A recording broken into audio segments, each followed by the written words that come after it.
ہم کریں گے ہر مظلوم کی حمایت۔ السلام علیکم، میں ہوں حرین فاطمہ اور آپ دیکھ رہے ہیں حمایتی نیوز HD چینل۔ نظر ڈالتے ہیں آج کی اہم خبروں پر۔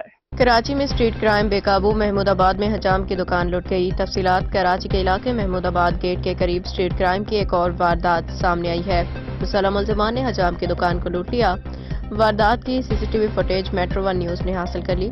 فوٹیج میں دیکھا جا سکتا ہے کہ شلوار قمیض میں ملبوس 2 ملزمان دکان میں داخل ہوتے ہیں۔ ایک ملزم نے داخل ہوتے ہی شہریوں پہ اسلحہ تان لیا، دوسرا ساتھی شہریوں سے نقدی موبائل فون چھینتا رہا۔ ملزمان نے چند ہی منٹوں میں دکاندار اور شہریوں کو لوٹ کے موقع سے فرار ہو گئے۔ واردات کی فوٹیج میں ملزمان کے چہرے واضح طور پہ نظر آ رہے ہیں، لیکن تاحال پولیس انہیں گرفتار کرنے میں ناکام رہی ہے۔ شہریوں کا کہنا ہے کہ بڑھتے ہوئے اسٹریٹ کرائمز کی وجہ سے کراچی میں خوف و ہراس پھیل رہا ہے۔ حکومت سے فوری اقدامات کا مطالبہ کیا جا رہا ہے۔ احمد دین حمایتی کی رپورٹ۔